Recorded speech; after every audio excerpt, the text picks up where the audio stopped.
get started here. Oh, I was getting out your way. No, I was wondering just now, do you guys set up also at not only the smaller towns and conventions? Do you set up like the large conventions like MegaCon or?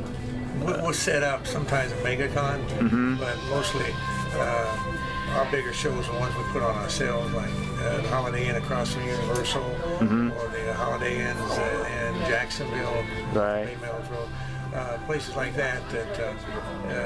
We just do comics. We don't do the costume thing. We don't do the Right. book signing, because people come. They come. We can get half the people and do twice the money. Right.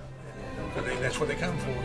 Now, do you typically aim at more smaller towns outside of larger cities? I do that too, because we recuperate ourselves from Well, yeah, the like- work we do on the bigger ones, you know. And so this is one we did last year, and it's a small one, but it's fun because they never get a chance to see them. And yesterday was pretty nice. And I do 2 days now instead of one because of the fact that, as you can see, it takes a lot of work. Yeah, I imagine it would, all the setup and putting everything organized. Imagine a bigger one that's 3 to 4 times this stuff. Yeah.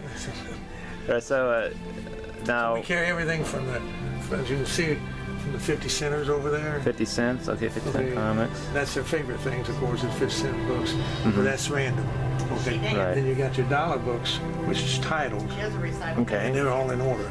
So Right. that's when they bring the list in. Gotcha. And then your vintage stuff from the Silver Age, Golden Age. That's all these boxes over here. Right. The wall.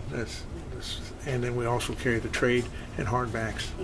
Now, do you also purchase comics that people just want to get rid of, like That's all I box do. That's lots all I do or is buy and sell. buy and I sell? don't collect Yeah. anymore because it's more fun to just put things together and let people come and get it. And how long have you been doing this kind of thing? Well, in the 70s, I had a store in Indiana, one of the first stores. Back in, I'm originally from Anderson, Indiana. Right. But anyway, one other thing we specialize in is shrink wrap sets. What we do is this way all the pieces together, and when they buy them, they get the whole set. Oh, yeah. Shrink wrap them, and you got a price on them, whatever it's marked, you cut it in half. Oh, that looks great. You see how big the sets can get. Yeah, this I can go up to 50. 54, I think, is the biggest set I can put together. in one shrink wrap, right? Yeah. Oh, it looks really nice and orderly. I love that. Well, they say, Yeah. I have people buy the smaller sets and have not read them because they don't want to take them out of the shrink wrap. I said, that's not the reason you do it. You do it to enjoy it. You know? I know. Yeah. And so you can see back here, another thing that kids really like, these are shrink wrap sets up on the wall. Right. Okay. But Dark Horse is known for the Star Wars and the Predator and Aliens, the 4 6-part stories. That's what these are. So they can just, and whatever they're marked, they get to cut in half. Whatever the price should have been, they get to cut it in half. Now, do you ever keep in stock current comics or just the older? The newest I can give them is what I buy. Right. Sometimes we'll get a collection off a guy that's got all the new stuff, so we'll have it out. Do you have trade paperbacks?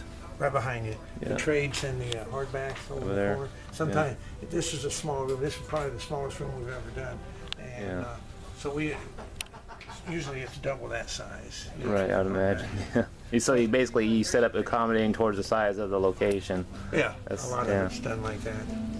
And But what we try to do over here, as you can see the wall from, well, we sold a Spider-Man 1 through 20 the other day at the last show, but you can see how you got all your old Spider-Mans, old Daredevils, and your these are more newer books, but they're key books. You know, like the new Wolverine movies based over his first series. So that's all over there. And up on that, behind the desk right there, you also got the Deadpool, that's his first appearance, and then the Deadpool set. We carry everything also that kids are into today, you know, that's hot. even big kids, right? Yeah, we get a lot of big kids. Now, see, this is a good idea, I think, because now there's the trending in movies, people who are in the mainstream who don't know nothing about the characters. This is a great way they can, they can get caught up on It's a lot by cheaper reading for the them to go older. this route, Yeah, and then just go buy the cheaper comics, read It's up funny on you it. say about the movies. If a movie hits big, you know, like the Avengers got put in the Avengers boxes over there, but the older stuff will be over here. And so if a movie hits, the comic gets real popular, you know, like the Avengers, the Incredible Hulk. He was so-so from the movies. Yeah. But as soon as that Avenger movie, we got women and girls buying Incredible Hulk because of him slamming Yeah. Thor at the end of the movie. They said he stole the show. I don't really watch him much. Right. But they said that, and so we had college girls. We have women coming in here. Yesterday, that's the box they hit. Was the Hulk. You know? Oh, yeah, that's pretty nice. So it's kind of funny. It depends. Like the Green Lantern, we used to sell tons. You see the old Green Lantern up there? We got the new and the old. Right. Used to sell tons of it. But that movie, for some reason, didn't hit with the comic readers. Right. And so he slowed down because if the movie's bad, you lose. I'm just hoping Superman's going to be a good movie. Yeah, Because he's been dead a long time. I heard good reviews about Man of Steel. It's think Zack Snyder and Christopher Nolan have worked on it together. I heard from press people who saw it already that it's really good.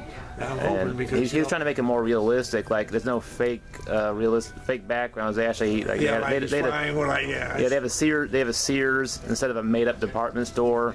They actually demolished a Sears just for a shot. Sears building. Well, I just hope it's better than anything they've had because DC does have a tendency to have trouble getting a movie that. And if it wasn't for the Joker in the last Batman, that's really what pumped that up. It did, yeah. It's a shame, but DC needs to catch up on some good. I'm hoping Superman, because I'm getting tired of bringing Superman. We can sell everything. If I put all my Superman in the 50-cent boxes, they buy it. But they don't buy Superman unless it's, I'm getting 10 centers that I've had for a couple of years because they don't hit. Gotta have a good movie. Well, also a new up-and-coming villain might be way down the road though is Thanos. Now let me tell you, he's the hottest character in comics. Besides Deadpool. Right now, you can get his Infinity Gauntlet is in Iron Man, number 55. Nothing in Iron Man is worth anything, basically. Like the other comics. Yeah. But number 1 and 55, that's the money books. Yeah. Because that's his first appearance. Yeah. He's everybody loves him. I had the Gauntlet, the Infinity Gauntlet up there. That was one of his early stories with Silver Surfer, and I can't keep them in. Oh I can only get them when I buy a collection, right? So I had like 6 of them in the last 6 months. Yesterday, and they took it. Yeah, I actually got I bought a trade paperback of Infinity Gauntlet online and had George Perez sign it because he does the art for he did the art for him back then when he was doing Marvel. He's doing DC now, but he was doing a show. They switch around a lot, don't they? Yeah, the artists do, and people that work on the comics. Well, that's a shame. You probably already know this, but a lot of the Spawn, for instance, have been one of the greatest collecting comics there was. Yeah. The trouble was they printed millions of number 1, so it's not worth anything. And kids that want to be a collector like to have something that they hope is going to go up in value. When you print millions of each copy, there's no way that's going to happen. Well, what about the variant covers? I'm not into that at all. No. Yeah. If you go through the books and you're buying, it's going to cost you the same for that variant as it's going to cost you for it has to be a key. Yeah, see, the dealers, they had to buy certain amounts of comics for the store to get that one variant. Right. If they don't reach that number, they'll never get it, too. That's especially these smaller stores. But today, let's say you have, I don't know how many people in the United States, but how many kids you got compared to what it was in the 60s. Oh, yeah. Buying comics. So it's not that hard you sell 1,000 of these comics. So of course they're going to order 1,000 because they're thinking this variant's going to be worth. Yeah. But you got to have that person that collects variants to buy it. And so I just don't get in the game anymore because I got burnt like everybody else did in the 90s. That's what they was doing. The only variant I really believe that's worth anything is when they brought Spider-Man out, that second series, and they had that was the first variant. It had the hardcover. Oh, yeah. It was just like the regular one, but it was it had some. I've had several of them, but to me, that's the only real variant that's worth any money. Yeah. Because it wasn't printed too much. It was like you say, you had to do something to get it, and in those days, you got to have the people buy it.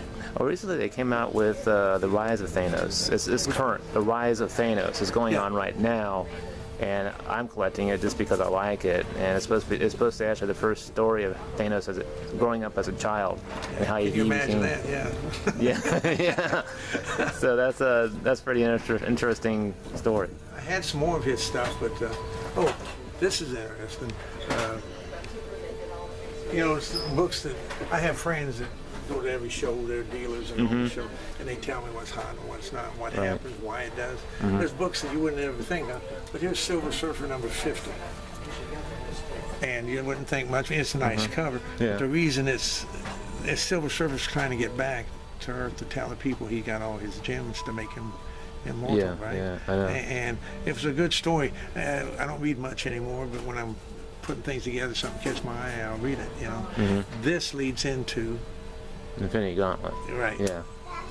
And what shows him coming back, he was already exhausted, and he just barely made it back by the skin of his teeth. Well, he had a fight with him. See, Yeah. He had to fight him, and in the end he blew him to pieces, but all that was left was his head, right? And he said, I guess you think you can put yourself back together now. And he said, well, I could, but why bother, because go tell your friends, and it won't do them any good because I'm so powerful, Yeah. And so Silver Surfer blows his head apart and then takes off again. But he didn't do any damage because he can do anything he wants. He's all powerful. Yeah. I like that one episode. What was it where he's in love with death, Yeah. right? And so he's going to blow up the universe here, and he's killing all this, and he's destroying the whole. And she looks at him and said, "You can't be doing that because if you do that, then what purpose do I have?" Ooh, I didn't think about that. But anyway, every story, everybody's got their own taste. You got certain people that like the 50 centers because they like to look and find it. You got the ones that got the list, they're going to go for the dollar books. Yeah. And what's nice about this, you don't have somebody running into you like you do with the costumes and all that. Oh, yeah. And so The crowds. And we're a little fortunate because we have regulars that follow from show. This guy here, he's from Port Lucie, outside West Palm Beach. Yeah. And he comes to almost all the shows because he knows every show is different. Every 50-cent box is different every show. Every dollar box has been redone, put in order, put new books in. Right. And we buy thousands all the time of books. I've got 250,000 books that I have to go through to. Do you just buy them from people locally? And Yeah, everywhere. You have your own comic shop, right? No, you don't. If I had a shop, I couldn't sell them for these prices. That's right, yeah. The overhead. Yeah, I just don't. This is all I do. I put on those shows and enjoy it. Yeah, that works. And I get lucky sometimes when you buy a big collection, you'll get a bunch of keys, and then I can offer them to them cheaper than the guys that's going to spend $900 to set up someplace. I know. Right, MegaCon. Yeah. But it's been pretty good. We had it was tremendous at the Holiday Inn at across from Universal. So the next one there is in August, and we're hoping it has the same success. Yeah. Jacksonville, one of the better shows is St. Augustine. We do the one at St. Augustine Outlet Mall at the Holiday Express.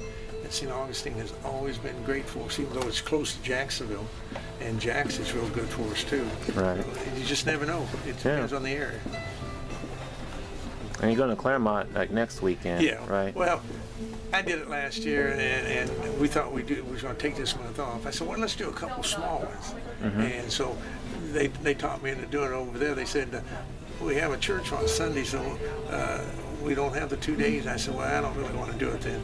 And she said, oh, this is the lady at the Holiday Express. She said, well, how about doing a Friday? And I said, I've never done that before. And so they worked it out for me. And I told them, okay, I'll give it a shot Friday and Saturday. Right. Out of school, right? Yeah. So we'll give it a shot. But Claremont was good for us last time. They have a comic store in town, Heroes Landing. Yeah. Real nice guy. I mean, those are some real nice people. His name's Matt. He's a real nice guy, yeah. Yeah. I see him at all the shows. He sets up at some of the big shows and stuff. Oh, yeah. What the Holiday Inns, we've found the Holiday Express, the reason I use them so much is they treat you really well here. Oh, yeah? Yeah, and a lot of them will give you a better deal on the room if you tell them you're coming to the comic show. They do the same thing at the Universal. They give you a better deal on the room, and they usually give you an upgrade, a suite or something like that. And it worked out real good last time. Now, as far as like you taking on comics, do you look at conditions, or you just Oh, yeah. buy them for? Yeah, I don't buy. Well, I'll buy everything because I take the good and bad. I do not buy individual books. I buy collections. I take the good with the bad. Okay. And so that's what I do. And that's about all. You can't. When I was a kid, people would cherry pick your collection, right? Yeah. I can't do that. Even though I don't collect, I'm not going to do that to somebody. I buy it all or nothing. Oh, yeah.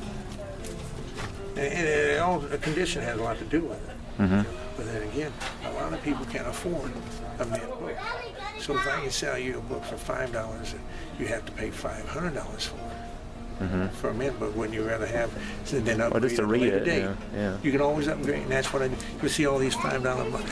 A lot of them books are worth $20, $30, $40. But condition's everything to me. I want it to be nice. On the DC collection ones, they had Green Lantern from #1 up. First appearances, it's from Showcase and the Raven book. And they had the first Flash and the Justice League. But conditions, everything. You have a $10,000 or $20,000 book, and I get $200 for it. But the person that buys that for $200, he's a reader for one thing, and he's not collecting like a guy that's going to spend it as an investment. He's collecting because he's a collector, but he don't want to spend $10,000, Yeah, and exactly. so sometimes it's better to buy something that's not near mint so somebody can enjoy it. Right. If you pay $10,000 for a book, would you be reading it? No. No, it'd be putting just. that baby in a safe deposit box. No. My theory was, how you hearing about them auctions all the time, selling a Superman for $1 million or something like that. My theory is, here's what he does: it's investors to buy the near mint books, right? So he buys his book for $1 million, and you know how you see in the TV where they got this light coming down and this little thing in their house, this little room with the light shining on this comic, right? And so everybody walks through the door. He said, "I've got Superman #1." And so he goes over there and he says, he picks it up and he goes to show the guy. And of course, they're going to have tile floors, right? So he goes to show the guy. This is my theory, right? And he goes to show it and he drops it, right? And it dents cracks the case. And if it's not in a case, then he does that corner right there, right? So he lost $250,000 on a drop. So I don't know. I always think, man, I don't think I could do that. Pay $1 million for something, and just one little thing happens. That's it. Who needs the stress, right? Yeah, I have enough of that here. It's like we're one of the very few that uses credit card machine, right? And because the kids at the colleges, I do a lot of colleges, don't really have cash. They carry a little credit card, and they know exactly how much they can spend. Well, I was at that show in Orlando, and my credit card machine would not work in this older building, right? I guess that's what it was, concrete. Right. And so everybody comes up, you talk about stress, that white green was getting bigger and bigger. Because I would have to say, I need a runner. And what they would do is take your credit card machine and run out the door, and it's like trying to get a signal, right, for the credit card. But anyway, it's all been fixed. I got a new machine, and it's a 3-4G, and it's worked in every building. People at MegaCon couldn't get their little squares to work and stuff. Just maybe they skipped a beat. So, but we do use the credit card machine a lot. Right. That's cool.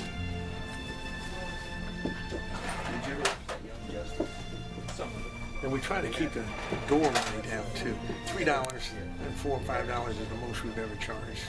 Yeah. But you're going to get the same stuff in here that you'd be paying $25 at MegaCon to go see. And this way you can afford to have money to spend. Right. After Yeah. $3. I think it's $5 for the Universal, because it cost me a lot more money for the spot. And it's 3 times, 4 times, 5 times the size.